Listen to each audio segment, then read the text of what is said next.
On May 7th, 2022, a waterslide in Kenjeran Waterpark shattered in half, catapulting riders 30 feet into the air before they plummeted to the ground. A total of 16 people were injured, some severely, and they were taken to nearby hospitals for urgent treatment. Was this a simple accident, or a ticking time bomb finally going off? What caused the collapse of the slide? Are the manufacturers to blame, or the park's workers? Stay with us as we delve into the series of events leading up to that fateful day, the conflicting reports, the aftermath, and the looming questions that demand answers. This is the story of the Kenjeran Waterpark accident.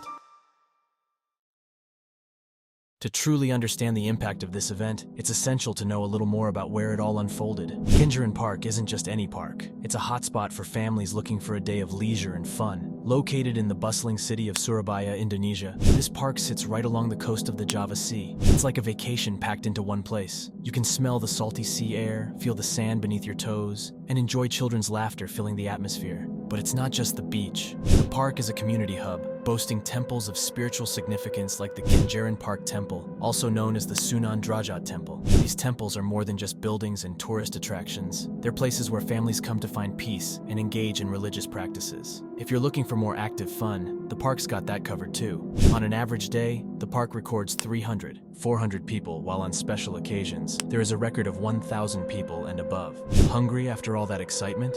Food stalls dot the landscape, offering everything from tasty seafood to classic Indonesian dishes. On some days, you might even get to see cultural performances showcasing the rich heritage of Indonesia. This goes to show you the place is like an all-in-one center for everything fun. The place is also a haven for photographers, especially those who aim to capture the beauty of the sun rising and setting over the sea. So when you think of Kenjeran Park, think of a vibrant community space that offers a bit of everything. It's a perfect spot for families, photographers, and even spiritual seekers. That's what makes the tragic event on May 7th all the more shocking.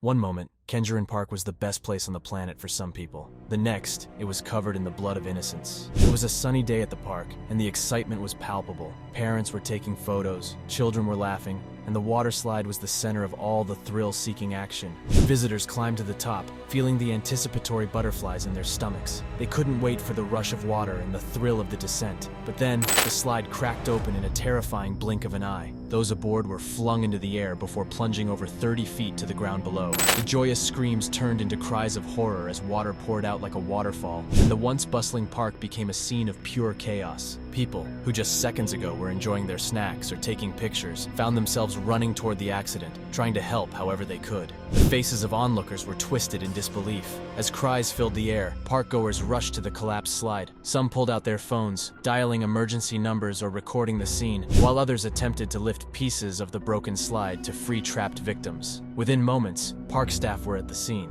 using loudspeakers to direct people away from the wreckage and asking for medical professionals among the crowd to step forward, while park management hustled to manage the scene, some arguing that the slide had been overloaded. The sirens of arriving ambulances cut through the cacophony of voices. Emergency medical teams swooped in, carefully assessing the injured and preparing them for transport. It was reported that 16 people were injured, and 8 of them had been rushed to nearby hospitals for immediate care. 3 among them were found to have bone fractures, needing urgent attention. Amid the confusion, some parkgoers were already posting footage online, showing the slide cracking in half and people plummeting to the ground. The clips were shocking and stirred immediate reactions from viewers across the globe. The park, known for its role as a community hub and center of enjoyment, was now at the heart of a terrible incident. The water park was immediately closed on May 8th for investigations while police barricades were set up and yellow caution tape fluttered in the wind. As ambulance lights flickered in the distance and a crowd of shocked visitors dispersed, the weight of what had occurred started to sink in. But as the initial shock began to fade, questions of responsibility and failure took center stage. First up was the blame game. The park's staff pointed to the ride being overloaded as the cause of the collapse, while others reported that the slide had simply worn out over time.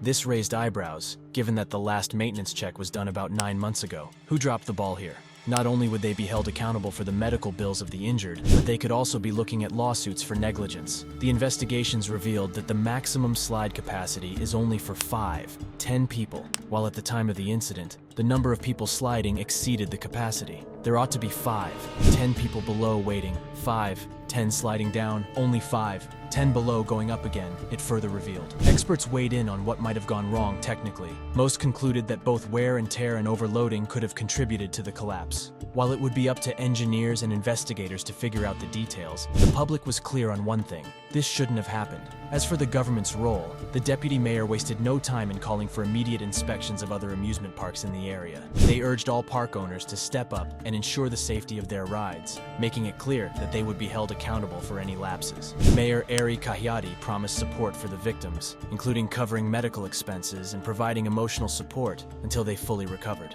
While the investigations continues, the park remained closed and barricades stayed up.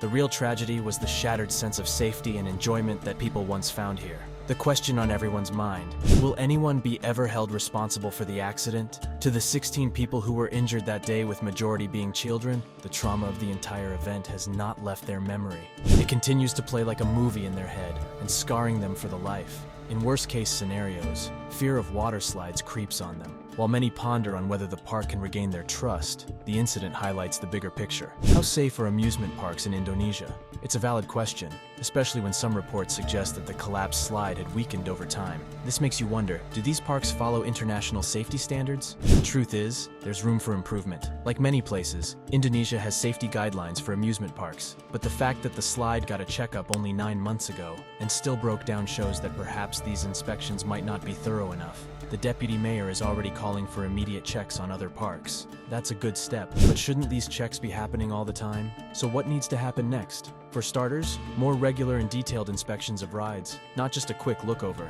Second, there should be stricter guidelines for how many people can be on a ride to avoid overloading, like what might have happened here. Finally, all parks should be made to follow these rules, not just the ones where something bad has already happened. If these changes are made, maybe, just maybe, people will start to feel safe enough to enjoy their time at amusement parks again. But until then, many will likely think twice before taking that thrilling slide or roller coaster ride, knowing that it could turn from fun to frightening in the blink of an eye. So, now it's your turn. We really want to hear what you've got to say about all this. Are you double thinking your next amusement park trip? Or do you believe this was a one-off incident that shouldn't affect how we view these fun places? Your opinions matter and could spark some really important conversations. Let us know in the comments section. And hey, if you're finding our content useful or interesting, why not hit that subscribe button?